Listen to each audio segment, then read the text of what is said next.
Hello and welcome to preparation for competitive exams.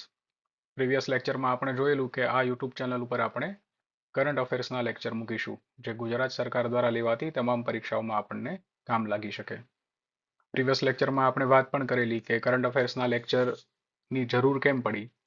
તો આપણને ધ્યાનમાં છે કે GPSC has been passing through a very paradigm shift અને એ અંતર્ગત જીપીએસસી ફક્ત સિલેબસ પોતાનો ચેન્જ કરે છે એવું નહીં, પરંતુ પ્રશ્નો પૂછવાના એપ્રોચમાં પણ પરિવર્તન કર્યું છે. અને ચેન્જ કર્યું છે એ શબ્દ કરતાં વધારે યોગ્ય શબ્દ રહેશે કે એમણે યુપીએસસીની દિશામાં આગળ વધવાનું પસંદ કર્યું છે.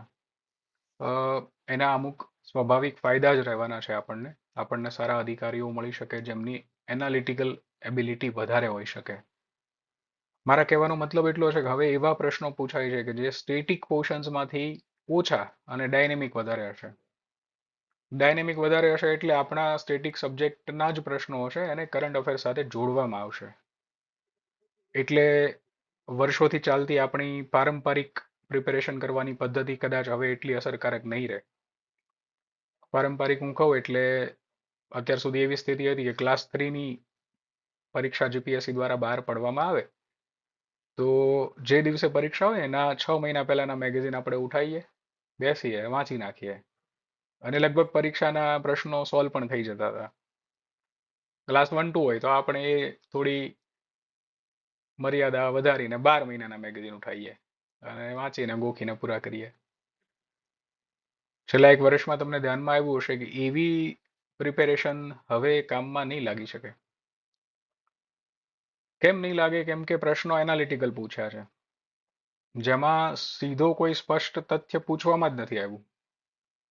ઉદાહરણ તરીકે આપણે પ્રીવિયસ લેક્ચરમાં રાષ્ટ્રપતિએ સુપ્રીમ કોર્ટને પૂછેલા પ્રશ્નોના મુદ્દા વિશે વાત કરેલી.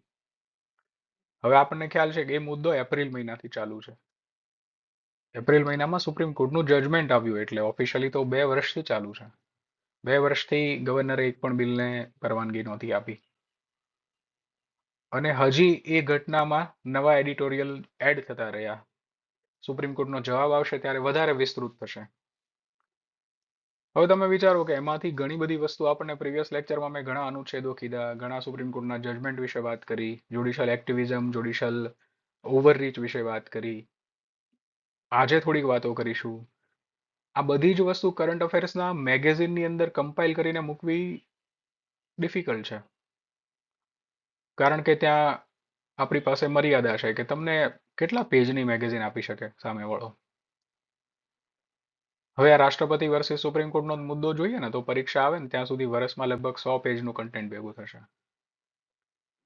એટલે મેગેઝિન વાળા શું કરશે કે કામના દરેક મુદ્દાઓ, આર્ટિકલો ઉપાડીને તમને કમ્પાઇલેશન આપી દેશે, જેને તમે વાંચી શકશો, યાદ રાખી શકશો, સમજી નહીં શકો જો રોજે ન્યૂઝપેપર નહીં વાંચવું હોય તો, કારણ કે તમને આખો ઘટનાક્રમ ખબર જ નથી.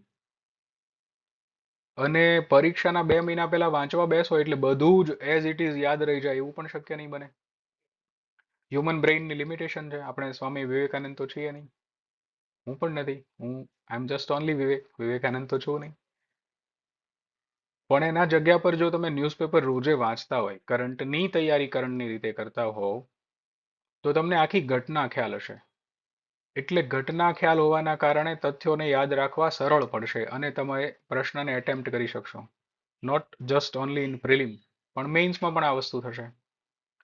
અને રોજે ન્યૂઝપેપર વાંચવાથી તમારી જે વિઝડમ ડેવલપ થશે એ તમને ઇવેન્ચ્યુઅલી હેલ્પ કરશે ઇન્ટરવ્યૂની અંદર. હવે એ પણ ધ્યાનમાં આવે છે કે ઇન્ટરવ્યૂમાં કેવા પ્રશ્નો પૂછાય છે, અને ઇન્ટરવ્યૂને લઈને જે અત્યારે આખો માહોલ ચાલે છે એ તો આખી વાત જ અલગ છે, એ ચર્ચાનો તો મતલબ જ નથી, પણ પૂછાય છે. 2 મહિનાની અંદર મેગેઝિનો વાંચીને, એનું કમ્પાઇલેશન વાંચીને એ વિઝડમ ડેવલપ નહીં જ થાય. તમારા મેઇન્સના આન્સરમાં, તમારા એસેમાં, ઇન્ટરવ્યૂના આન્સરમાં તમે કોઈ નવી વસ્તુ અલગ એપ્રોચથી ક્યારે આપી શકશો? જ્યારે તમે રોજે ઓપિનિયન વાંચતા હો. પ્રારંભિક સ્તરે તો એવું થશે કે કરંટ અફેર્સ માટે છાપામાંથી શું વાંચવું અને શું ન વાંચવું એ પણ બહુ મોટો પ્રશ્ન હશે. 6 મહિના તો એ આઈડેન્ટિફાઈ કરતા થશે કે આ કામની વસ્તુ છે. બાકીના 6 મહિના આઈડેન્ટિફાઈ કરેલી વસ્તુને કેવી રીતે ઉપયોગ કરી શકીએ એ સમજતા થશે. એટલે લેન્ધી પ્રોસેસ છે, પણ આ જ પ્રોસેસ છે. If there is a only way, then this is the shortest way. આટલું સમજીને પ્રિપેરેશન શરૂ કરવી પડશે. યુપીએસસીમાં આ વસ્તુ ભગવાનની દયાથી ઘણા સમયથી ચાલુ હતી, એટલે એ લોકોને ટેવ છે કે લોકોના દિવસની શરૂઆત જ છાપાથી થાય. અને આપણે કરંટ અફેર્સના 6 મહિનાના રિવિઝનના વિડીયોના આધારે બેઠા હોઈએ, મેગેઝિનના આધારે બેઠા હોઈએ. મેગેઝિન વિડીયો ખરાબ છે, ખોટા છે, એવું નથી. તમે એટલું વિચારો કે તમે રોજ છાપું વાંચો છો, એનાલિસિસ કરો છો, તમારી કરંટની નોટ્સ બને છે, અને પરીક્ષાના પહેલા તમે એ મેગેઝિન અથવા એ વિડીયો જુઓ ને તો તમને બહુ યુઝફુલ રહેશે, કેમ કે રિવિઝન થશે. પ્લસ લખેલા તથ્યો સાથે તમે પોતાની જાતને ઇન્કોર્પોરેટ કરી શકશો. સીધા તથ્યો વાંચશો નહીં યાદ રહે. બીજું એવું પણ છે કે કરંટ અફેર્સ રોજે અલગ અલગ વિષય ઉપર બનતું હોય, તો કેટલુંક વાંચશો. આ જે શિફ્ટ થયો છે એને એડ્રેસ કરવા માટે આ ચેનલ બનાવેલી છે કે કરંટ અફેર્સને કેવી રીતે એપ્રોચ કરવો, સ્પેશિયલી જીપીએસસી ક્લાસ 1-2 માટે અને બીજી અન્ય પરીક્ષાઓ માટે પણ. ધીમે ધીમે ચેનલનો ઉદ્દેશ વધારે સ્પષ્ટ થશે. મેં પહેલા પણ એક વખત કીધું હતું, ફરી વાર કહું છું. ગઈકાલના ન્યૂઝની અંદર અમુક વસ્તુ મને ધ્યાનમાં આવી જે આપણે ચર્ચા કરી શકાય અથવા પરીક્ષા માટે મહત્વનું બની શકે. એક હતો આર્ટિકલ રાઈસ વેરાયટી ઇન્ટ્રોડ્યુસ કરેલી છે. હવે સમજો કે genome edited rice variety introduce કરેલી છે. તો હવે તો પ્રશ્ન એ થવો પડે કે જીનોમ એડિટિંગ એટલે શું, અથવા જીનેટિકલી મોડિફાઈ એટલે શું, અથવા તો જીનેટિકલી મોડિફિકેશન એટલે શું. એ વસ્તુ સમજીએ એ પહેલા તમે ખાલી આને એક એક્ઝામ્પલ તરીકે જોવું. એક નાનો આર્ટિકલ આટલો વાંચવાથી આમાંથી 4 થી 5 પ્રશ્નો એવા પૂછાઈ શકે જે પરીક્ષામાં તમે એને સીધા જ ટેકલ કરી શકો. દાખલા તરીકે આર્ટિકલના શરૂઆતના ક્વેશ્ચન્સ ઉપર આપણે ફોકસ કરીએ તો પ્રશ્ન એવો પૂછેલો છે કે which are 2 genome edited rice variety introduce in India. તો કોઈ એક વ્યક્તિએ જીનોમ એડિટેડ રાઈસની વેરાયટી ઇન્ટ્રોડ્યુસ કરી છે ભારતમાં, એનો મતલબ કે કોણે ઇન્ટ્રોડ્યુસ કરી હશે? કોઈ સંસ્થા અથવા વ્યક્તિ તો હશે. હવે આપણે પ્રિપેરેશન કરીએ છીએ એટલે આપણને ધ્યાનમાં જોવાનું છે કે Indian council four agriculture research છે એ બધી જ પ્રકારના શોધ સંશોધનનું કામ કરતી હોય છે. એટલે કદાચ આ નો પણ ખ્યાલ હોય, આ નો પણ વાંચવું હોય ને તો પણ એટેમ્પ્ટ થઈ શકે એવી સ્થિતિ હતી કે જીનોમ એડિટેડ ક્રોપ્સ છે એ કોણે ઇન્ટ્રોડ્યુસ કરી હશે? તો ભાઈ Indian council four agriculture research. હવે જે યાદ રાખવાનું છે, હવે તમે એને કહી શકો કે ડિફિકલ્ટ છે, પણ તથ્ય છે, યાદ રાખવા પડશે. જેમ કે એક ઇન્ટ્રોડ્યુસ કરી જેનું નામ છે DRR ધન 100, જેને ઓલ્સો નોન એઝ, એક એને એવી રીતે વાંચજો, કમલા તરીકે પણ ઓળખવામાં આવે છે. અને કઈ જાતમાંથી વિકસાવી? મૂળ જાત કઈ હતી ચોખાની? તો સાંબા મહસૂરી, જેને રિફાઇન સાંબા મહસૂરી પણ કહેવામાં આવે છે. તમે નેટ ઉપર સર્ચ કરશો ને તો રિફાઇન સાંબા મહસૂરી નામે તમને બહુ બધા રિસર્ચ પેપર વગેરે ધ્યાનમાં આવશે. બીજી ચોખાની કઈ રાઈસ હતી? તો છે પૂસા DTS1. એનું કોઈ અલગ નામ નથી. અને એ શેમાંથી ડેવલપ કરવામાં આવી? તો માતેરુ 1010, અથવા તો આપણે ન્યૂઝપેપરમાં વારે વારે સાંભળ્યું છે કે MTU 1010. હવે કોઈ વસ્તુ જીનેટિકલી મોડિફાઈડ કેમ કરવામાં આવે છે, અથવા તો જીનોમ એડિટિંગ કેમ કરવામાં આવે છે? એના પોતાના પર્પઝ હોય છે. રાઈસના કેસમાં પર્પઝ એવું હતું કે આપણને પ્રોડક્શન વધારે મળે અને પાણી ઓછું વાપરે છતાં પ્રોડક્શન વધારે મળે. એવી આ બે જાત Indian council of agriculture research દ્વારા ઇન્ટ્રોડ્યુસ કરવામાં આવી છે. મૂળ પ્રશ્ન પર પાછા વળીએ કે જીનોમ એડિટિંગ અને જીનેટિકલી મોડિફિકેશન, આ બે વચ્ચે શું ફરક છે? કારણ કે જો જીનોમ એડિટિંગ અને જીનેટિકલી મોડિફિકેશન વાળા ન્યૂઝ લગભગ વર્ષમાં તમને 12 દેખાશે, મહિને એક એવરેજ માનીને ચાલો તો. તો તમે આવું નોટ્સની અંદર બનાવો ને કે ભાઈ આ ચોખાની આટલી રાઈસ છે, હવે તમે એવું સમજો કે આ પૂછાવાના ચાન્સીસ ઘણા જ વધારે છે. કારણ કે સાયન્ટિફિક કોઈ પણ ઇન્વેન્શન થાય ને એમાં પાછું ઇન્ડિયા ઇન્વોલ્વ હોય એટલે ચાન્સ ઓટોમેટિક વધી જતા હોય છે. અને અત્યારે સરકારનું ફોકસ પણ આ દિશામાં છે. તો પહેલા એ સમજીએ બંને વચ્ચે ફરક શું છે. એમણે આર્ટિકલની અંદર જ ફરક આપેલો છે. કોઈ નવજોત કૌર કરીને યુનિવર્સિટીના પ્રોફેસર હતા પંજાબના, એમને પૂછેલો છે. હવે આર્ટિકલ વાંચવાનો કેમ હું આગ્રહ રાખું છું, મેગેઝિન જ કેમ નહીં? તો તમે જો ધ્યાનથી જોવો ને તો એ મેડમે જે રિસ્પોન્સ આપેલો છે genome editing versus genetically modification, એ બંનેને સમજાવતો તમારી પાસે શબ્દોની મર્યાદા છે, 150-200 શબ્દોમાં લખવાનું છે, પણ તમે ક્લિયર કટ સમજાવી શકો ને એટલો સરસ આન્સર આપેલો છે જે તમને મદદ મળે, વોકેબ્યુલરી ડેવલપ થાય, કેવી રીતે લખવું એ સમજાશે. જેમ કે મેડમ એવું કીધું છે કે કોઈ ફોરેન બોડી ઇન્ટ્રોડ્યુસ કરવામાં આવે ડીએનએ ની અંદર, when a foreign gene or a bacteria, એને ઓરિજિનલ ડીએનએમાં ઇન્ટ્રોડ્યુસ કરવામાં આવે કોઈ બીજી વસ્તુમાં, અનધર પ્લાન્ટની અંદર, જેનાથી એનું મૂળ સ્વરૂપ બદલાશે, જેને જીનેટિકલી મોડિફિકેશન કહેવાય અથવા જીનેટિકલી મોડિફાઈડ કહેવાય. તો પછી જીન એડિટિંગ એટલે શું? તો જ્યારે ઓરિજિનલ ડીએનએ ની અંદર કોઈ ચેન્જ કરવામાં આવે એને જીન એડિટિંગ કહેવાય, જેથી એનું નેચરલ વેરિયન્ટ છે એ જળવાય રહે અથવા નેચરલ વેરિયન્ટની કમ્પેરેટિવલી વધારે નજીક હોય. આપણને ખ્યાલ છે કે આપણે મોટા ભાગે જોઈએ ને તો ડીએનએ મોરલેસ આવું હોય છે. મારી કઈ ડ્રોઈંગ બહુ સારી છે એવું નથી, ઓલમોસ્ટ આને ખરાબ જ કહેવાય, સારી શબ્દ ન વપરાય, પણ છતાંય. પણ સમજો કે આ પર્ટિક્યુલર આખે આખા જીનમાં આટલો પ્રોબ્લેમ છે તો આટલો ભાગ કાઢી નાખવામાં આવે અને સારો નવો ભાગ મૂકવામાં આવે. આને છે ને જીનોમ એડિટેડ કહેવાય અથવા જીનોમ એડિટિંગ કહેવાય. પણ પર્ટિક્યુલર સમજો કે આ જગ્યા પર પ્રોબ્લેમ છે અને અહીંયા કોઈ નવી વસ્તુ ઇન્ટ્રોડ્યુસ કરવામાં આવે અન્ય, એને જીનેટિકલી મોડિફિકેશન કહેવાય. સમજવા માટે એક્ઝામ્પલથી જોઈએ. આ જીનોમ એડિટિંગમાં શું છે? તો આપણો ઓરિજિનલ ડીએનએ છે ને એમાં સુધાર કરવાની વાત છે. દાખલા તરીકે આ કોન છે એ ખરાબ થઈ ગયો છે, કે એમાં કોઈ પર્ટિક્યુલર એન્ઝાઇમ્સ એવા છે કે જે ઇન્સેક્ટ્સને એટ્રેક્ટ કરે છે. તો એ એન્ઝાઇમ્સ જે હોય એને દૂર કરીએ અને ડીએનએ ને વધારે મજબૂત કરીએ, જેથી કોનનું પ્રોડક્શન સારું થાય. આને જીનેટિકલી એડિટિંગ કહેવાય. હવે મોડિફિકેશન કોને કહેવાય ભાઈ? જીનેટિક. તો તમને ખ્યાલ છે કે મકાઈ છે ને એ અત્યારે જેટલી ગળી આવે ને, આપણે જેને અમેરિકન મકાઈ કહીએ, એટલી બધી ગળી પહેલા નહોતી આવતી. અને કમ્પેરેટિવલી થોડીક સ્વીટ હતી, પણ એટલી બધી સ્વીટ નહીં, એટલે આપણે આને અમેરિકન મકાઈને સ્વીટ કોર્ન પણ કહીએ છીએ. પહેલા ખાલી કોર્ન કહેવાતો. તો આની અંદર કોઈ એવી એન્ઝાઇમ્સ નાખવામાં આવ્યા, એના ડીએનએમાં કોઈ ફોરેન વસ્તુ એવી નાખવામાં આવી જેથી આના દાણા ગળા લાગવા મળ્યા, અને જીનેટિકલી મોડિફિકેશન કહેવાય. સિમ્પલ શબ્દોમાં મૂળ ડીએનએ ની અંદર ચેન્જ થાય અને સારો કરવામાં આવે, સંવર્ધિત કરવામાં આવે, એને એડિટિંગ કહેવાશે. મૂળ ડીએનએ ની અંદર કોઈ ફોરેન બોડી, કોઈ બેક્ટેરિયા, કોઈ બીજી ત્રીજી વસ્તુ ઇન્જેક્ટ કરવામાં આવે, જોડવામાં આવે, એને મોડિફિકેશન કહેવાશે. ઉદાહરણ તરીકે આપણને ખ્યાલ છે દક્ષિણ ભારતનું એક ફિલ્મ આવેલું, હવે બહુ ચાલ્યું નહોતું એટલે મેં પણ નથી જોયું, પણ સાંભળ્યું છે. એનું નામ હતું પિક્ચરનું લાયગર. તો આ સિંહ છે ને એને લાયન કહેવાય, ટાઈગર ને ટાઈગર કહેવાય, બધાને જ ખ્યાલ છે. તમે એમ કહેશો કે બહુ મોટી વાત કહી દીધી, પણ એવું નથી. એ બંનેના અમુક અમુક જીન્સ લઈને લાયગર બનાવવામાં આવ્યો, ટાઈગર અને લાયનનો. એક પ્રકૃતિ ઊભી થઈ જેને જીનેટિકલી મોડિફિકેશન કહેવાય, કે જીન્સની અંદર એવા ચેન્જ કરીને નવી હાઇબ્રિડ પ્રકૃતિ ઊભી કરી. આને અલગ નામથી પણ ઓળખાય, પણ સમજવા માટે જીનેટિકલી મોડિફાઈડ. આપણને ખ્યાલ છે ગોલ્ડન રાઈસ આવે છે, હમણાં જ આપણે કોર્નની વાત કરી કે મકાઈની અંદર બહુ બધા ચેન્જ થાય છે. એને જીનેટિકલી મોડિફિકેશન કહેવાય. જીન એડિટિંગ કોને કહેવાય? તો જીનોમ એડિટિંગ એટલે કોઈ ડીએનએ છે, સમજવા માટે સમજો આ તમારો ડીએનએ છે આખો. આ ડીએનએ ઓકે છે, આમાં કોઈ પ્રોબ્લેમ નથી.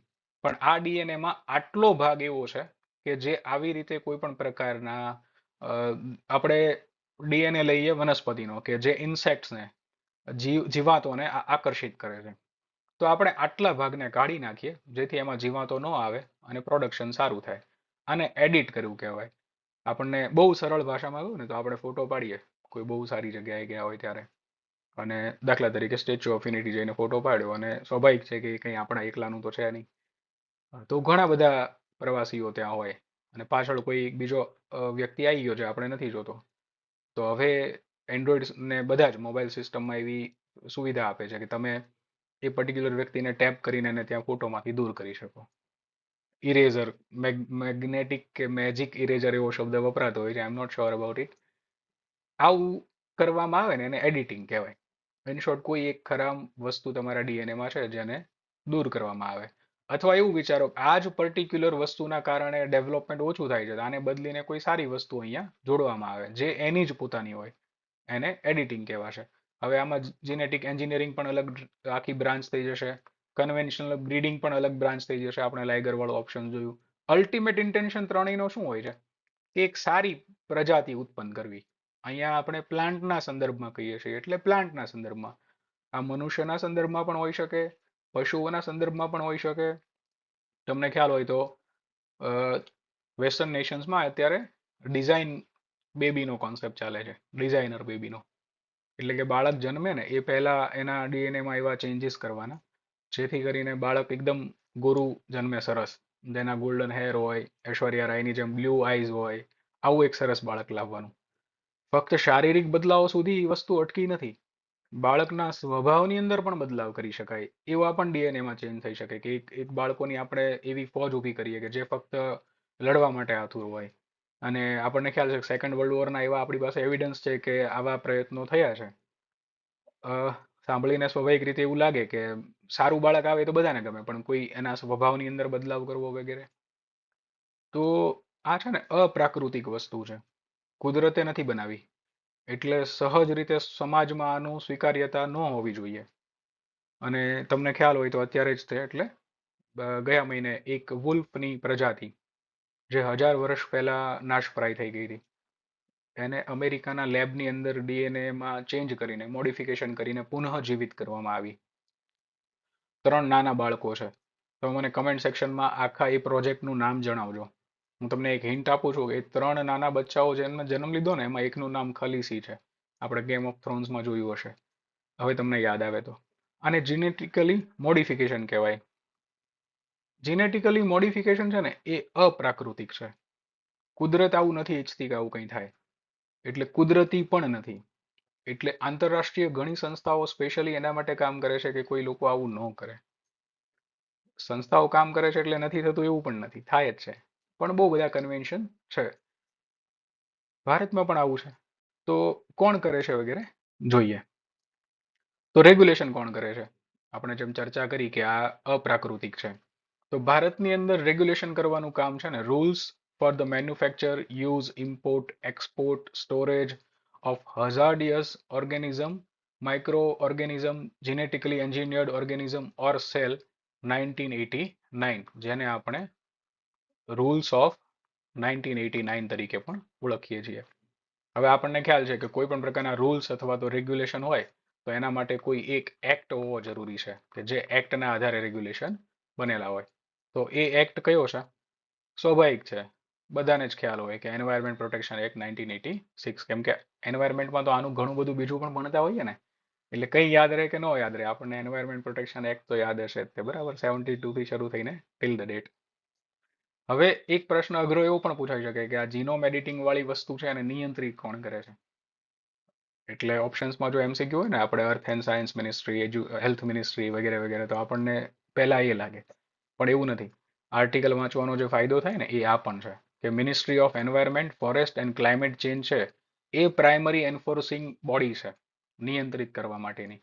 કે તમને મજા આવે એ બધું જીનેટિકલી મોડિફાઈડ કરીને મૂકવા નહીં મળવાનું. તમને ખ્યાલ હોય તો 4-5 વર્ષ પહેલા બીટી બ્રિંજલનો પણ મેટર ઊભું થયેલું કે રીંગણની એક પ્રજાતિ જે જેનેટિકલી મોડિફાઈડ હોય એને લાવવાની.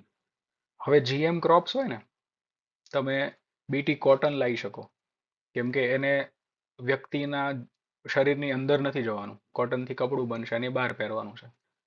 પણ તમે રીંગણને જેનેટિકલી મોડિફાઈડ કરો એની અસર આપણા શરીર ઉપર પણ ખરાબ થઈ શકે, એટલે એને નિયંત્રિત કરવી જરૂરી છે.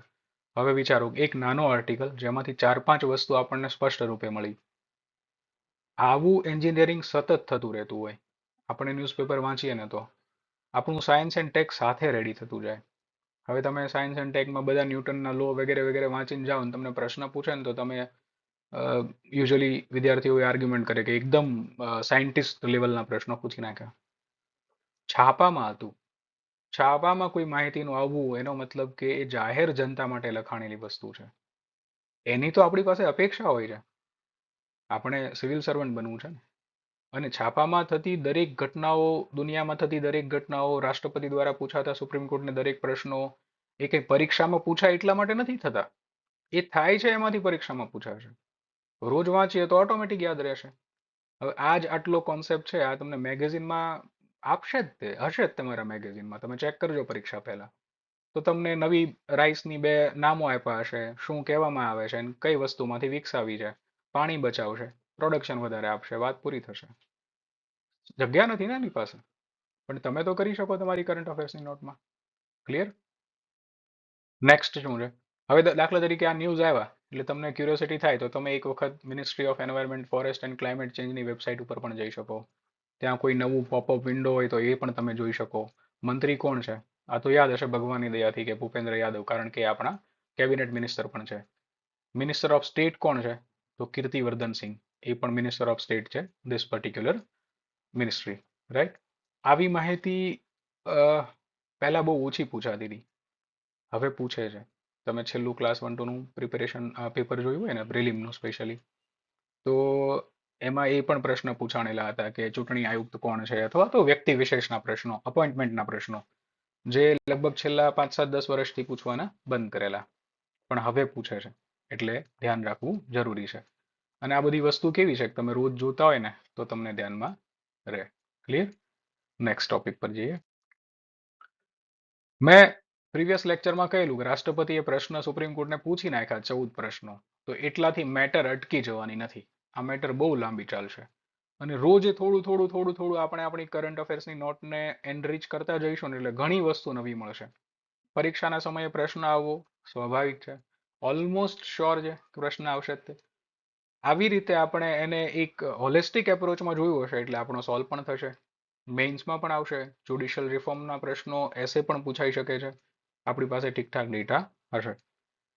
બે વસ્તુ છે, એક તો ધ હિન્દુનો એડિટોરિયલ છે એના વિશે વાત કરીએ, અને એક છે ટાઈમ્સ ઓફ ઇન્ડિયાની અંદર આ એક સરસ આર્ટિકલ આવેલો જે પરીક્ષા માટે ઘણો કામનો થઈ શકે એની વિશે વાત કરીએ. હવે જુઓ, આ આર્ટિકલ છે ને એ ધ હિન્દુની અંદર છપાણો છે. હવે આપણને ધ હિન્દુની બેઝિક ફિલોસોફી ખ્યાલ છે કે એ કાઇન્ડ ઓફ કમ્યુનિસ્ટ આઈડિયોલોજી ધરાવતું ન્યૂઝપેપર છે. એટલે સતત સવાલો પ્રશ્ન પૂછતા રહેવું સરકારને, એવા બધા પ્રયત્નો, એવા બધા આર્ટિકલો, એવા બધા ઓપિનિયન એમને તમને અંદર દેખાશે. અને આ એડિટોરિયલમાં પણ એમણે એ જ પ્રયત્ન કરેલો છે સરકારને ગમે તે રીતે કટઘરામાં ઊભી રાખવી. અને શરૂઆતમાં જે મેં તમને કીધું એમ બધી જ વાતો એણે એના પોતાના એજન્ડાને પ્રૂવ કરવા માટે પહેલા પેરેગ્રાફમાં કરી છે. બીજા પેરેગ્રાફની જે વાતો છે ને એમાં તમને આમ શરૂમાં તમને તમને આઈડિયોલોજી કેવી છે ને એ વાંચતા જ ધ્યાન આવે. હવે એમણે છે ને એવું લખ્યું, ગવર્નર આર વિહિમિસ્કલ અપોઇન્ટીઝ, એટલે કે કોઈ પણ પ્રકારનું અણઘડ ન હોય, અરાજકતાવાદી કે સરકારે કંઈ વિચાર્યા વગર જ તે મુકતા હોય ને એવું લાગે છે. હવે એ વિહિમિસ્કલ અપોઇન્ટીઝ નથી. કોન્સ્ટિટ્યુશનની અંદર પ્રોવિઝન છે કે ગવર્નર ગવર્નર કેમ છે. અનુચ્છેદ 100 ને આપણને ખ્યાલ છે 55 અંતર્ગત રાષ્ટ્રપતિ ગવર્નરની નિમણૂક કરે છે, અને અનુચ્છેદ 154 ગવર્નરને રાજ્યના બંધારણીય વડા તરીકે સ્થાપિત કરે છે. છતાંય આજે ગવર્નર એની વિરુદ્ધમાં છે ને એટલે આ બધાને ગમે છે, તો આ શબ્દો વાપરશે. આપણે સમજવા માટે શું સમજવાનું, બે વસ્તુ છે કે જ્યારે સુપ્રીમ કોર્ટ કોઈ જજમેન્ટ આપે છે અને ઇફ ગવર્મેન્ટ એની સાથે એગ્રી થાય છે તો શું કરી શકાય. તો હિન્દુ બહુ સરસ વાત કરે છે કે સરકારે શું કરવું જોઈતું હતું. સરકારને પ્રશ્ન શું, પેટમાં શું દુખે છે, તો કે બંધારણે અનુચ્છેદ 200 અને 201 ની અંદર કોઈ પણ પ્રકારની સમય મર્યાદા આપી નથી, તો સુપ્રીમ કોર્ટ કેવી રીતે આપી શકે. આ મૂળ વિષય છે. તમને એવું લાગતું હોય કે આ સમય મર્યાદા ઓકે છે તમને, એટલે મને ને તમને નહીં, સરકારને, તો શું કરી શકાય. કઈ નહીં, અનુચ્છેદ 200 અને 201 કોન્સ્ટિટ્યુશનલ અમેન્ડમેન્ટ એક્ટ, વાત પૂરી થાય. બંધારણીય સુધારો કરો ને. સત્તા તો તમારી પાસે જ છે, બંધારણ સુધારવાની સત્તા તો સંસદ પાસે જ છે. સંસદમાં એ જ પક્ષ સરકારમાં રહી શકે જે પાસે સૌથી વધારે બહુમતી છે. બંધારણીય સુધારો કરો. હિન્દુ આટલો સરળ રસ્તો આપે છે. પ્રશ્ન પૂછવાની ના પાડે છે, તમે ગમે તે કરો એમ. એ પેપર પ્રશ્ન પૂછવાની સરકારને ના પાડે છે, જે પોતે જ સરકારને પ્રશ્ન પૂછવા માટે તલપાપડ થતું હોય. અને હિન્દુ એક્સપ્રેસ બધા વાંચો ને એટલે સતત સતત લેફ્ટ લીનિન આઈડિયોલોજી હોવાના કારણે એ લોકો એવું એપ્રિશિએટ કરે કે સરકારને પ્રશ્નો પૂછવા જ જોઈએ, કોઈ પણ સરકાર હોય પ્રશ્નો પૂછવા જોઈએ, which is a right, fair enough. As a concern citizen પણ આપણે પ્રશ્નો સરકારને પૂછવા જોઈએ. પણ હું અને તમે જ્યારે હિન્દુ અને એક્સપ્રેસ વાંચીએ છીએ ત્યારે આપણે એઝ અ કન્સર્ન સિટીઝન વાંચીએ છીએ કે એઝ અ એસ્પાયરન્ટ વાંચીએ છીએ. આ ભેદ રેખાની સ્પષ્ટતા રાખવી. દરેક ટ્રેપમાં ગમે તે રીતે ફસાવવું નહીં. As simple as that. Hindu બીજી પણ સરસ આર્ગ્યુમેન્ટ આપે છે કે જો સરકાર ડિસએગ્રી છે કોઈ પણ વસ્તુ સાથે, કે સરકારને એવું લાગે છે કે અમારે આ પર્ટિક્યુલર પ્રકારના ઓપિનિયનની જરૂર નથી, તો શું કરી શકાય. તો હિન્દુ એવું કહે છે કે સવાલ પૂછવાની ક્યાં જરૂર હતી, તમારે રિવ્યુ પિટિશન ફાઇલ કરવી હતી ને સુપ્રીમ કોર્ટમાં. રસ્તો તો છે જ, લોજિકલ વે છે. સુપ્રીમ કોર્ટના કોઈ જજમેન્ટની અંદર તમે ડિસએગ્રી થાવ છો તો સુપ્રીમ કોર્ટ ક્યાં એવું કહે છે કે અમે કહી દીધું એ ફાઇનલ, તમે રિવ્યુ પિટિશન ફાઇલ કરી શકો ને. આવા 14 પ્રશ્નો કેમ પૂછ્યા, મૂળ વાંધો મૂળ પેટમાં આ લોકોને એ દુખે છે. આપણે શું યાદ રાખી શકાય, whether government are agree with the Supreme Court guidelines, rules, advice, તો સરકાર શું કરી શકે, બંધારણીય સુધારો લાવીને એને લાગુ કરી શકે. ઠીક છે. કામનો આર્ટિકલ છે ને એ ટાઈમ્સ ઓફ ઇન્ડિયામાં જે છપાણું, ટાઈમ્સ ઓફ ઇન્ડિયાના આ આર્ટિકલને બે ભાગમાં બે સુપ્રીમ કોર્ટના લોયરે લખેલો છે. પાર્ટ 1 જે છે ને એ સ્પેશિયલી ફોકસ કરે છે હિસ્ટ્રી, જે અનુચ્છેદ અંતર્ગત રાષ્ટ્રપતિ સલાહ માંગતા હોય એની હિસ્ટ્રી વિશે. એટલે આપણને ખ્યાલ છે કે અનુચ્છેદ 143 143 પ્રમાણે રાષ્ટ્રપતિ છે એ સુપ્રીમ કોર્ટ પાસે સલાહ માંગે. હવે અત્યાર સુધી એવી સ્થિતિ ક્યારેય નહોતી ઊભી થઈ જેવી આજે ઊભી થઈ છે.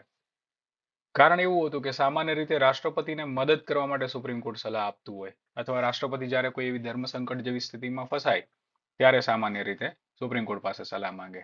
હવે પહેલી વખત એવી સ્થિતિ થઈ છે કે રાષ્ટ્રપતિ વર્સિસ સુપ્રીમ કોર્ટ થયું છે, કારણ કે સુપ્રીમ કોર્ટે પોતાના જજમેન્ટમાં રાષ્ટ્રપતિને બાંધવાની વાત કરી છે. તો સૌથી પહેલા તો એ સમજીએ કે ઇતિહાસ શું કહે છે. તો આજ સુધી મોરોરલેસ રાષ્ટ્રપતિ દ્વારા સુપ્રીમ કોર્ટે કેટલી વખત સલાહ માંગી હશે? તો ક્લાસમાં આપણે ભણતા હોઈએ કે મોટા ભાગે 14 વખત સલાહ માંગેલી છે, કે અનુચ્છેદ 143 પ્રમાણે કુલ 14 વખત. અત્યારે 2025માં એવી સ્થિતિ ઊભી થઈ કે રાષ્ટ્રપતિએ અનુચ્છેદ 143 નો ઉપયોગ કરીને એક સાથે 14 પ્રશ્નો પૂછી નાખ્યા. એટલે ટોટલ સલાહ 14 ની જગ્યા પર 15 વખત માંગી એવું થાય. હવે રાષ્ટ્રપતિએ સલાહ માંગી એટલે સુપ્રીમ કોર્ટ આપશે જેવું છે? સામાન્ય રીતે એવું છે કે સુપ્રીમ કોર્ટ આપે પણ ખરા, નો પણ આપે. ક્યારે આપે અને ક્યારે નો આપે એ સમજીએ.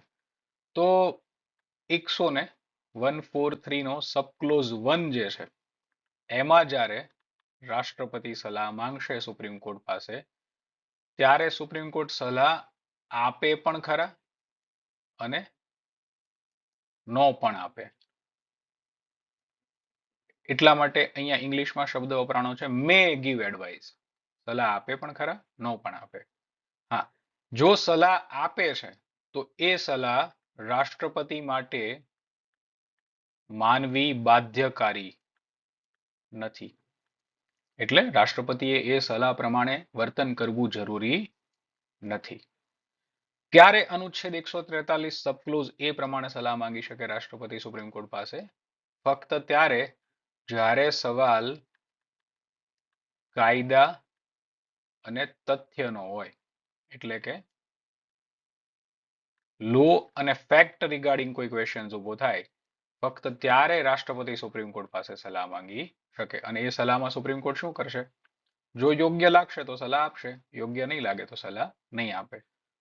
જો યોગ્ય લાગે અને સલાહ આપે તો એ સલાહ રાષ્ટ્રપતિ માટે માનવી ફરજિયાત નથી. બીજી કઈ પરિસ્થિતિ છે? તો આ જ અનુચ્છેદ 143 નો સબ ક્લોઝ 2 શું કહે છે કે જ્યારે ઇન્ડિયન ગવર્મેન્ટ દ્વારા કોઈ ટ્રીટી થઈ છે, એ ટ્રીટીના અનુસંધાનમાં રાષ્ટ્રપતિ સલાહ માંગે છે. કોની પાસે? સુપ્રીમ કોર્ટ પાસે. કેમ કે અનુચ્છેદ તો સેમ જ છે, 143 જ છે. એનો સબ ક્લોઝ 2. ત્યારે ઇંગ્લિશમાં શબ્દ વપરાણો છે શેલ. ફરજિયાત સલાહ આપશે જ. કોણ? Supreme court. એટલે સલાહ મજા આવશે તો આપશે, મજા નહીં આવે તો નહીં આપે એવું નહીં. જો અનુચ્છેદ 143 સબક્લોઝ 2 અંતર્ગત પૂછાણું છે ને તો સલાહ આપવી ફરજિયાત છે. હવે શું છે? સલાહ આપી તો આ સલાહ પણ રાષ્ટ્રપતિએ માનવી ફરજિયાત નથી. બે પ્રકારે સલાહ મંગાય. એક સલાહ એટલે અનુચ્છેદ 143 એ પ્રમાણે, જ્યારે લો અથવા ફેક્ટનું મેટર હોય. બીજી સલાહ ક્યારે? જ્યારે ઇન્ડિયન ગવર્મેન્ટની કોઈ ટ્રીટીના ઇન્ટરપ્રિટેશન રિગાર્ડિંગ મેટર હોય, ત્યારે સુપ્રીમ કોર્ટે ફરજિયાત સલાહ આપવી પડશે. પણ બંને કેસમાં રાષ્ટ્રપતિએ સલાહ માનવી ફરજિયાત નથી. ક્લિયર આટલી વસ્તુ? પછી આગળ શું કહે છે સમજીએ. ઇતિહાસ શું કહે છે? તો કે ભાઈ આપણને ખ્યાલ છે કે અત્યાર સુધી 14 વખત સલાહ રાષ્ટ્રપતિએ માંગી છે મોટા ભાગે, અને હવે આ 2025 નું ગણો તો 25 વખત સલાહ 15 વખત સલાહ થશે. 1993માં એક વખત એવી સ્થિતિ ઊભી થઈ હતી કે જ્યારે સુપ્રીમ કોર્ટ પાસે રાષ્ટ્રપતિએ સલાહ માંગી હોય અને સલાહ આપવાની સુપ્રીમ કોર્ટે ના પાડી હોય કે અમે સલાહ આપશું નહીં. તો એ શું થયું હતું? વન એન્ડ ઓનલી કેસ છે 1993 નો, જેમાં સુપ્રીમ કોર્ટ પાસે રાષ્ટ્રપતિએ સલાહ માંગી હોય અને સુપ્રીમ કોર્ટે સલાહ આપવાની ના પાડી હોય. એ સલાહ શું હતી? તો સુપ્રીમ કોર્ટને રાષ્ટ્રપતિએ પૂછ્યું હતું કે જે જગ્યા પર રામ જન્મભૂમિનું વિષય છે ત્યાં મસ્જિદ નીચે કોઈ પણ પ્રકારનું હિન્દુ ટેમ્પલ હતું કે શું? સુપ્રીમ કોર્ટે જવાબ આપવાની ના પાડેલી. સામાન્ય પરિસ્થિતિમાં એવું હોય કે દહીં હાંડીની ઊંચાઈ કેટલી નક્કી કરવી, દિવાળીના દિવસે પ્રદૂષણ થશે કે કેમ, ચલુકટ્ટી રમવું જોઈએ કે કેમ, આવા દરેક ધાર્મિક વિષયો ઉપર સુપ્રીમ કોર્ટ સલાહ આપે, અહીંયા આપવાની ના પાડેલી. આપણે એટલું સમજવાનું કે અનુચ્છેદ 143 સબક્લોઝ એ વિશે સુપ્રીમ કોર્ટ સલાહ આપવાની ના પણ પાડી શકે છે. એક વખત ના પાડેલી. સામાન્ય પરિસ્થિતિ એવી હોય કે સુપ્રીમ કોર્ટ કોઈ પણ સલાહ આપે ને એટલે એ રાષ્ટ્રપતિ અને સરકાર સામાન્ય રીતે એને માને અને એ જ પ્રમાણે કરે. માનવું ફરજિયાત નથી, પણ સુપ્રીમ કોર્ટે સલાહ આપી છે તો એની અમાન્ય જળવાઈ રહે એટલા માટે એ પ્રમાણે માને અને કરે. આપણને ખ્યાલ હોય તો 1960 ની અંદર બેરુબારી યુનિયનનો કેસ થયેલો. એ બેરુબારી યુનિયન કેસમાં સુપ્રીમ કોર્ટે એવું જજમેન્ટ આપેલું કે તમારે કોઈ પણ ઇન્ડિયાની ટેરેટરીને સિસાઇડ કરવી હોય, જગ્યા છોડવી હોય, તમારી ભૂમિનો ભાગ કોઈને આપવો હોય તો બંધારણીય સુધારો કરીને જ આપવો પડશે. તો 1960ના એ પ્રોવિઝનના આધારે તમને ખ્યાલ હોય તો રિસેન્ટલી દેશમાં 100મો બંધારણીય સુધારો થયો, કોન્સ્ટિટ્યુશનલ અમેન્ડમેન્ટ એક્ટ થયો. કોન્સ્ટિટ્યુશનલ અમેન્ડમેન્ટ એક્ટ એ શું હતો તો આપણને ખ્યાલ છે કે land boundary agreement with whom, Bangladesh and India. તો કેન્દ્ર સરકારે 100મો બંધારણીય સુધારો કર્યો કારણ કે સુપ્રીમ કોર્ટે 1960માં બેરુબારી યુનિયન કેસમાં કીધું હતું. મારો કહેવાનો મતલબ છે સલાહ સામાન્ય રીતે સુપ્રીમ કોર્ટ આપશે એ માનશે જ, ફરજિયાત નથી. જેમ કે એક ઉદાહરણ એ પણ સમજી લો સાથે સાથે. 1991માં 1991માં સુપ્રીમ કોર્ટ પાસે સલાહ મંગાઈ હતી અને સુપ્રીમ કોર્ટે જે સલાહ આપેલી એ હતી કર્ણાટકના એક ઓર્ડિનન્સની વિરુદ્ધમાં. કર્ણાટકનો મેટર છે ને આપણને ખબર છે ભારતમાં ઘણા બધા વિષયો આઝાદી સમયથી ચાલે જ છે. ધારા 370 પણ એક હતી જે હવે નિષ્પ્રભાવી છે. પણ કાવેરી જળ વિવાદ આપણને ખબર છે ઘણા દક્ષિણના રાજ્યો આ વિષયને લઈને સંવેદનશીલ છે. કાવેરી જળ વિવાદમાં સુપ્રીમ કોર્ટે જે સૂચનો આપેલા એ સરકારે માન્ય રાખ્યા નહોતા, ઓછા ઉપયોગી સાબિત થયા હતા. પણ અસામાન્ય પરિસ્થિતિમાં આવું થાય, બાકી સુપ્રીમ કોર્ટે આપેલી સલાહ સરકાર સામાન્ય રીતે માનતી હોય છે. સુપ્રીમ કોર્ટનું પોતાનું પણ એક જજમેન્ટ છે. આપણને ખ્યાલ હોય તો અમદાવાદનો સેન્ટ ઝેવિયર્સ કોલોની વાળો કેસ હતો એમાં સુપ્રીમ કોર્ટે પોતે એવું કીધું છે. ઉદાહરણ તરીકે સુપ્રીમ કોર્ટે એવું કીધું છે કે અત્યારે જ ધારી લો, હાઇપોથેટિકલી ધારો કે 2025માં સુપ્રીમ કોર્ટ એવું કહે છે કે કોઈ પણ એક પ્રકારનું તમારે કામ કરવું છે. ઉદાહરણ તરીકે તમારે કાયદો બનાવવો છે તો તમારે 1, 2 અને 3 આ પ્રક્રિયાનું પાલન કરવાનું રહેશે. સમજવા માટે સમજો. 2025 ચાલે છે, 2030માં કોઈને એવું ધ્યાનમાં આવે છે, 2030માં નવા જજ આવે અને ધ્યાનમાં આવે કે આ પ્રક્રિયા હવે આઉટડેટેડ છે, આમાં નંબર 4 પણ જોડવો જોશે અથવા તો 3ની જરૂર નથી, 1, 2 સફિશિયન્ટ છે. સુપ્રીમ કોર્ટે આપેલા સૂચનની વિરુદ્ધમાં જવું છે તો સુપ્રીમ કોર્ટ એવું કહે છે સેન્ટ ઝેવિયર્સ કોલોની કેસમાં કે જ્યારે તમારે આ બદલાવ કરવો હશે ને તો પૂર્વે 5 જજો હશે તો તમારે એક જજ છઠ્ઠો જોડવો પડશે. જેટલા જજ હશે એના કરતા વધારે જજ વાળી બેન્ચ બેસે ત્યારે જ ફક્ત સુધારો થઈ શકે. સુપ્રીમ કોર્ટ પોતે સુધારો કરી શકે કેમ કે એ કોર્ટ ઓફ રેકોર્ડ છે. આપણને ખ્યાલ છે કે આપણે ગોલકનાથ કેસથી કેશવાનંદ ભારતી સુધી આવીએ ને તો દરેક બીજા કેસમાં સુપ્રીમ કોર્ટ પોતાના જજમેન્ટને રેટિફાઈ કરે છે, સુધારે છે, રદ કરે છે. એ કરી શકે. કન્ડિશન શું છે? બેન્ચ વધારે મોટી બેસી હોવેલી જોઈએ. હવે આ કેસમાં એડવોકેટ એ પણ કહે છે કે સુપ્રીમ કોર્ટ રાષ્ટ્રપતિને સલાહ ક્યારે આપી શકે તો અનુચ્છેદ 143 આપણે અત્યારે જોયું કે જ્યારે રાષ્ટ્રપતિ સલાહ માંગશે ત્યારે બે પરિસ્થિતિ સબક્લોઝ 1 અને 2 પણ જોયું. પણ અનુચ્છેદ 143ના પ્રોવિઝન એવા છે કે જ્યારે 143 પ્રમાણે રાષ્ટ્રપતિ સુપ્રીમ કોર્ટ પાસે સલાહ માંગે ને ત્યારે એક બીજો અનુચ્છેદ ધ્યાનમાં રાખવાનો, એ છે અનુચ્છેદ 145, એનો સબક્લોઝ 3. એમાં પ્રક્રિયાની વાત કરી છે કે સુપ્રીમ કોર્ટમાં તો દાખલા તરીકે અત્યારે 30 જજો છે કે 31 જજો બેઠા છે. હવે સુપ્રીમ કોર્ટને સલાહ માંગશે રાષ્ટ્રપતિ તો આ બધા ભેગા થઈને સલાહ આપશે તો એવું બનશે કોઈ એક કંઈ કહેવા માંગે છે અને બીજા ભાઈ કંઈ કહેવા માંગે છે. તો પ્રોસિજર એવી છે કે તમારે કોન્સ્ટિટ્યુશનલ બેન્ચ બેસાડવી, બંધારણીય પીઠ બેસાડવી અને ઓછામાં ઓછા 5 જજો હોવા જોઈએ. સુપ્રીમ કોર્ટે અનુચ્છેદ 142નો ઉપયોગ કરીને તમિલનાડુના કેસમાં ગવર્નરની વિરુદ્ધમાં જજમેન્ટ જે આપ્યું છે એમાં રાષ્ટ્રપતિ અને રાજ્યપાલ માટે સમય મર્યાદા નક્કી કરી છે. એ કેસની અંદર સુપ્રીમ કોર્ટની બેચમાં પારદીવાલા અને નાગેશ્વરન કે મહાદેવન સોરી જે.બી. પારદીવાલા અને મહાદેવન આ બે જજો હતા.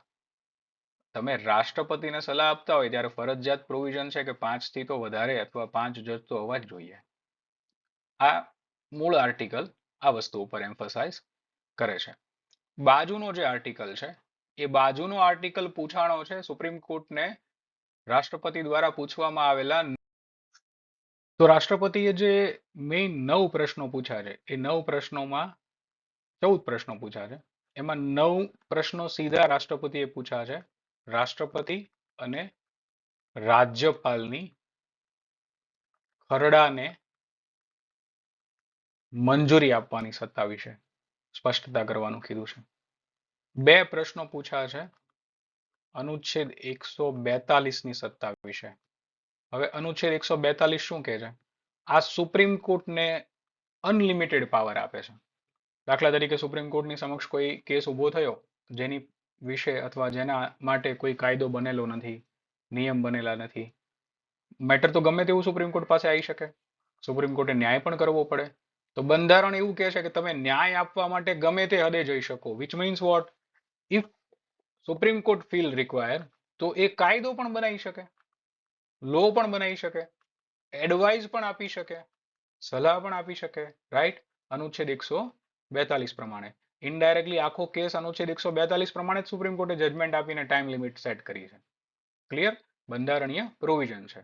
2 પ્રશ્નો પૂછાણા છે અનુચ્છેદ 131 વિશે અને અનુચ્છેદ 145 વિશે. 9, 10, 11, 12, 13 ને 14મો પ્રશ્ન પૂછાણો છે. એક પ્રશ્ન પૂછાણો છે જનરલ. જનરલ પ્રશ્નમાં શું પૂછ્યું છે? એમાં સુપ્રીમ કોર્ટે કીધું છે કે શું જે રાજ્યપાલ છે, ગવર્નર છે, એને ફરજિયાતપણે રાજ્ય મંત્રીમંડળની સલાહ અનુસાર જ કામ કરવું પડશે? રાજ્યપાલની પોતાની કોઈ વિશેષ સત્તા જેવું છે કે નહીં? કારણ કે પરિસ્થિતિ એવી નિર્માણ થઈ છે. હવે સમજો કે અનુચ્છેદ 131 શું કહે છે? તો અનુચ્છેદ 131 છે ને એને ઓરિજિનલ જ્યુરિડિક્શન્સ કહેવાય.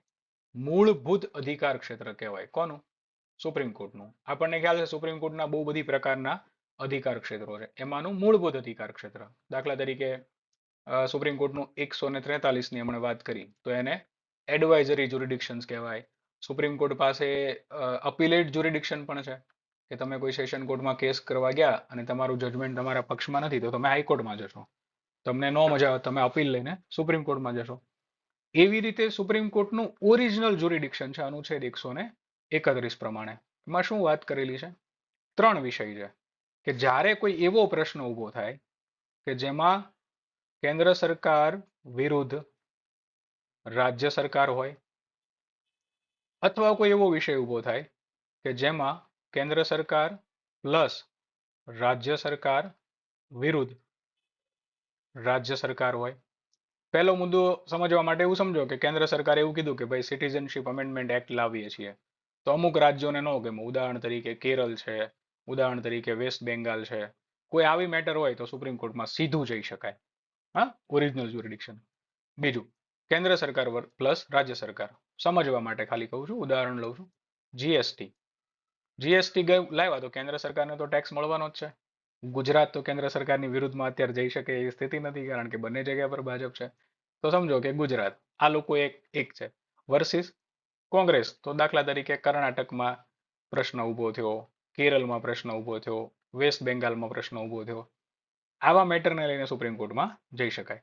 ઓલ્ધો જીએસટીના વિષયને લઈને કોર્ટમાં ન જઈ શકાય. જીએસટી કાઉન્સિલ બનેલી છે. ટેક્સેશનના મેટરને લઈને પણ કોર્ટમાં ન લઈ શકાય. આ સમજવા માટે મેં તમને ઉદાહરણ આપ્યું. ત્રીજી પરિસ્થિતિ કઈ થાય? રાજ્ય સરકાર વર્સિસ રાજ્ય સરકાર. આપણે હમણાં એક કાવેરી જળ વિવાદનું મેં તમને ઉદાહરણ આપ્યું જેમાં સુપ્રીમ કોર્ટના જજમેન્ટને સરકારે સ્વીકાર્યું નથી. તો હવે સમજો કે ભાઈ કર્ણાટકની કઈ પ્રશ્ન છે, ચલો કાવેરી જળ વિવાદ છોડો, આપણે આપણો પોતાનો વિવાદ લઈએ. સરદાર સરોવર ડેમ, નર્મદા પરિયોજના. તો હવે ગુજરાતને કઈ વાંધો છે એમએચની વિરુદ્ધમાં, મહારાષ્ટ્રની વિરુદ્ધમાં, તો સીધા સુપ્રીમ કોર્ટમાં જઈ શકાય. ઓલ્ધો પાણીના મેટરમાં પણ સીધા સુપ્રીમ કોર્ટમાં ન જઈ શકાય, ડેડિકેટેડ ટ્રિબ્યુનલ છે સમજવા માટે કહું છું. આ ત્રણ પરિસ્થિતિ હોય તો સીધા સુપ્રીમ કોર્ટમાં જઈ શકાય, જેને અનુચ્છેદ 131 પ્રમાણે ઓરિજિનલ જ્યુરિડિક્શન કહેવાય. હવે પ્રશ્ન શું થયો? તમિલનાડુ સરકારે સુપ્રીમ કોર્ટમાં કેસ ફાઇલ કરવાની વાત કરી ત્યારે અનુચ્છેદ 131 પ્રમાણે એમણે કેસ ફાઇલ કરવો હતો. પણ તમે સમજો તમિલનાડુમાં પ્રશ્ન શું છે? તો ભાઈ તમિલનાડુ સરકાર વર્સિસ હું વર્સિસ ત્યાંના ગવર્નર, રાજ્યપાલ. આ નથી તો રાજ્ય વિરુદ્ધ રાજ્યમાં આવતો, નથી કેન્દ્ર વિરુદ્ધ રાજ્યમાં આવતો, નથી કેન્દ્ર વિરુદ્ધ રાજ્યમાં આવતો. આ તો રાજ્યની અંદર ઉભો થયેલો પ્રશ્ન છે, એટલે એને અનુચ્છેદ 131 પ્રમાણે લિસ્ટ કરી શકાય નહીં. પહેલા સરકારે બહુ પ્રયત્નો કર્યા. અનુચ્છેદ 145 શું છે? તો અનુચ્છેદ 145 નું મેં પ્રીવિયસ લેક્ચરમાં પણ વાત કરેલી કે 145 ના સબસેક્શન 3 ની અંદર પ્રોવિઝન આપેલા છે કે જ્યારે રાષ્ટ્રપતિ અનુચ્છેદ 143 પ્રમાણે સલાહ માંગે ત્યારે અનુચ્છેદ 145 એવું કહે છે કે 5 જજોની ઓછામાં ઓછી બેન્ચ બેસીને સલાહ આપવી જોઈએ. હવે અત્યારે રાષ્ટ્રપતિ અને રાજ્યપાલ માટે જે 3 મહિના અને 1 મહિનાનો સમય કર્યો છે એ તો જસ્ટિસ જે.બી. પારધીવાલા અને જસ્ટિસ મહાદેવને બંને ભેગા થઈને નિર્ણય આપી દીધો. તો કોન્સ્ટિટ્યુશનલ બ્રીચ છે ને, કેમ કે 5 જજો ક્યાં છે? તો એક પ્રશ્ન એનો છે. મૂળ વિષય સમજીએ કે છેલ્લે સુપ્રીમ કોર્ટમાં અત્યારે કેસ તો ચાલે છે. મેં તમને કીધું 131 પ્રમાણે એડમિટ ન થઈ શક્યો, તો પછી કેસ સુપ્રીમ કોર્ટમાં ગયો કેવી રીતે? તો સુપ્રીમ કોર્ટમાં કેસ ગયો અનુચ્છેદ 32 પ્રમાણે, કોન્સ્ટિટ્યુશનના આર્ટિકલ 32 પ્રમાણે. હવે તમને એવું થશે કે 32 તો કેવી રીતે પ્રેક્ટિકલી પોસિબલ છે? કારણ કે અનુચ્છેદ 32 શું છે? ફંડામેન્ટલ રાઈટ છે. અને અનુચ્છેદ 32 શું કહે છે? કોન્સ્ટિટ્યુશનની અંદર આપેલા ફંડામેન્ટલ રાઇટનું વાયોલેશન થાય ત્યારે સિટીઝન સીધા જ સુપ્રીમ કોર્ટમાં જઈ શકે છે. યસ, જઈ શકે. કેવી રીતે જઈ શકે? તો અનુચ્છેદ 32 ની અંદર અલગ અલગ પ્રકારની 5 રીટની વાત કરેલી છે. એક રીટ છે કો વોરંટો, મેન્ડામસ, સર્ચોટરી, હેબિયસ કોર્પસ. એમાં મેન્ડામસની રીટ જે છે એ અનુચ્છેદ 32 નો ઉપયોગ કરીને તમિલનાડુ સરકારે ગવર્નરની વિરુદ્ધમાં સુપ્રીમ કોર્ટની અંદર ફાઇલ કરેલી હતી. સુપ્રીમ કોર્ટ પાસે મૂળભૂત અધિકાર ક્ષેત્ર 131 નો ઉપયોગ કરવાની પોસિબિલિટીઝ નહોતી, કેમ કે આ બે રાજ્યની અંદરનો પ્રશ્ન છે. એટલે સુપ્રીમ કોર્ટે શું કર્યું? 142 નો ઉપયોગ કર્યો. ક્યારે ઉપયોગ કરી શકાય? પ્રોવિઝન ન હોય ત્યારે. પ્રશ્ન શું હતો? તો તમિલનાડુ સરકારનું એવું કહેવું હતું કે 2 વર્ષથી વધારે ગવર્નરે 10 જેટલા બિલોને પરવાનગી આપી નથી, ખરડાને કાયદો બનવા દેતા નથી. તો સુપ્રીમ કોર્ટે શું કીધું? પરવાનગી તો આપવી પડે, પણ અનુચ્છેદ 200 અને અનુચ્છેદ 201 આમાં કોઈ પણ પ્રકારના સમય મર્યાદાનો ઉલ્લેખ નથી. ઓલ્ધો મેં તમને પ્રીવિયસ લેક્ચરમાં કીધું હતું કે સરકારી કમિશન છે કે પુંછી આયોગ છે, એમણે કીધું હતું કે બંધારણીય સુધારો કરીને સમય મર્યાદા જોડો, કેમ કે ઘાતક નીવડી શકે એવી સ્થિતિ છે. તો સુપ્રીમ કોર્ટે અનુચ્છેદ 142 નો ઉપયોગ કરીને સમય મર્યાદા નક્કી કરેલી છે. હવે એ કેટલી યોગ્ય છે વગેરેની ચર્ચા આ આર્ટિકલની અંદર કરેલી છે.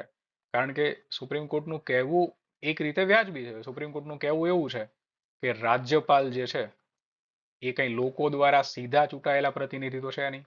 સીધા ચૂંટાયેલું તો કોણ હોય? સ્ટેટ લેજિસ્લેટિવ એસેમ્બલીના માણસો, એટલે કે રાજ્ય સરકાર.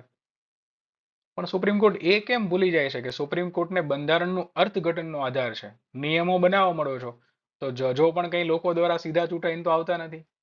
પણ સુપ્રીમ કોર્ટ છે, સુપ્રીમ કોર્ટ છે એટલે સુપ્રીમ કોર્ટ કરી શકે. મૂળ પ્રશ્ન રાષ્ટ્રપતિને એવો છે કે ભાઈ રાષ્ટ્રપતિ પાસે વિશેષ સત્તા રહેલી છે અનુચ્છેદ 151 પ્રમાણે. અનુચ્છેદ 151 શું કહે છે? સોરી, 155 પ્રમાણે 155 એવું કહે છે કે રાષ્ટ્રપતિ રાજ્યમાં રાજ્યપાલની નિમણૂક કરશે. યસ, રાજ્યપાલની વિશે અનુચ્છેદ 154 શું કહે છે?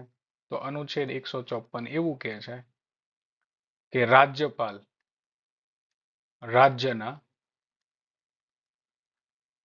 બંધારણીય વડા છે.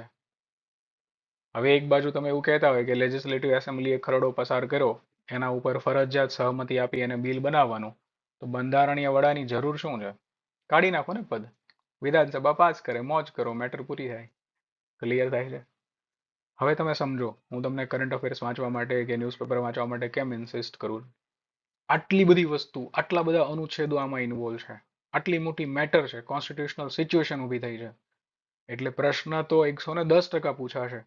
હવે મેં તમને આ એક જ સ્લાઇડમાં લગભગ 10 અનુચ્છેદની વાત કરી. કરંટ અફેર્સના મેગેઝિનમાં એ પ્રેક્ટિકલી પોસિબલ નથી કે દરેક વસ્તુનો ઉલ્લેખ ત્યાં થઈ શકે. હવે તમે હોલિસ્ટિકલી રોજે ન્યૂઝપેપર વાંચતા હોય, તમને કોઈ અનુચ્છેદ ધ્યાનમાં આવતો હોય, તમે તમારી કરંટ અફેર્સની નોટ રેડી કરતા હોય, લાસ્ટ ટાઈમ ઉપર રિવિઝન કરો, તમારો કોન્ફિડન્ટ અલગ લેવલનો હશે. અને આ તમે ફક્ત કરંટ અફેર્સ રેડી નથી કરતા, તમારો સબ્જેક્ટ રેડી થતો જાય છે. જીન મોડિફિકેશન અને જીનેટિકલી મોડિફિકેશનની વચ્ચે તમારો બાયોલોજીનો એક કોન્સેપ્ટ ક્લિયર થયો.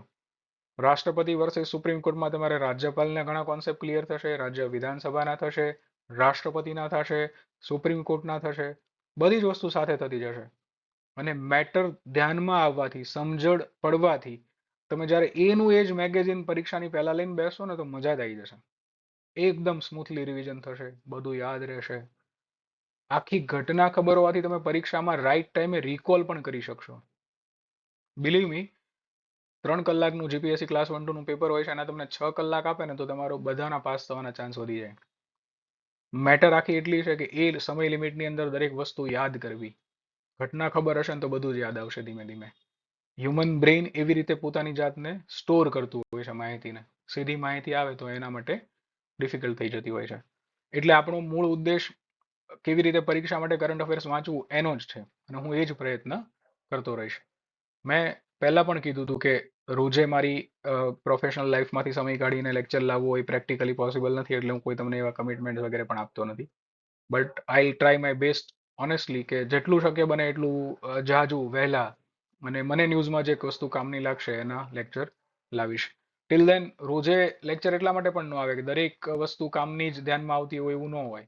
તો નાના નાના આર્ટિકલો માટે લેક્ચર ન બનાવવાનો હોય તો એ બધી વસ્તુ છે ને હું આ ટેલિગ્રામ ચેનલ ઉપર શેર કરતો રહીશ. આ ટેલિગ્રામ ચેનલ આપે મને જો મારી સાથે કોઈ 2019 થી જોડાણું હોય તો એને ધ્યાનમાં હશે. કોઈ એક અન્ય ચેનલ નિજી સંસ્થાની અંદર કામ કરતા હતા ત્યારે અમે બનાવેલી. ઠીકઠાક સબસ્ક્રાઈબર હતા. 2022માં લગભગ આપણે આને કેન્સલ કરેલી, ફરી વખત શરૂ કરી છે પીસીઈ નામથી. આ QR કોડ સ્કેન કરશો એટલે તમને ડાયરેક્ટ ટેલિગ્રામ ચેનલ ખુલી શકશે. પ્લસ તમે ટેલિગ્રામમાં સર્ચ બટનની અંદર જઈને પીસીઈ 2025 સર્ચ કરશો ને તો પણ તમે ટેલિગ્રામ સાથે જોડાઈ શકશો. આજે લેક્ચરની અંદર જેટલી વસ્તુ છે, અથવા તો પ્રીવિયસ લેક્ચરમાં મેં થોડું હોમવર્ક વગેરે પણ આપ્યું હતું, લગભગ 5 ઈમેલ આવ્યા પણ છે, જોવાના બાકી છે પ્રામાણિકતાથી કહું તો. એવા કોઈ પણ પ્રશ્નો, જીપીએસસીને લગતા કોઈ પણ પ્રશ્નો હોય, યુપીએસસીને લગતા કોઈ પણ પ્રશ્નો હોય, મેઇન્સના આન્સર રાઇટિંગને લગતા કોઈ પણ પ્રશ્નો હોય તો તમે મને આ ઈમેલ એડ્રેસ ઉપર મેઇલ કરજો ફોટો પાડીને. હું એને ચેક કરીને ઇવેલ્યુએટ કરીને તમને રિવર્ટ કરીશ. તમારા કોઈ મિત્રો પ્રિપેરેશન કરતા હોય અને એ લોકોની મેઇન્સ હોય, સ્પેશિયલી એસટીઆઈની મેઇન્સ હોય, ક્લાસ 1-2ની હોય, ડીવાયએસઓ આપવાના હોય, એવા લોકો સાથે આ લેક્ચર શેર કરો, ચેનલને સબસ્ક્રાઇબ કરો અને મજા આવી હોય તો લાઈક કરો. Until we meet next time, till then, Jai Hind.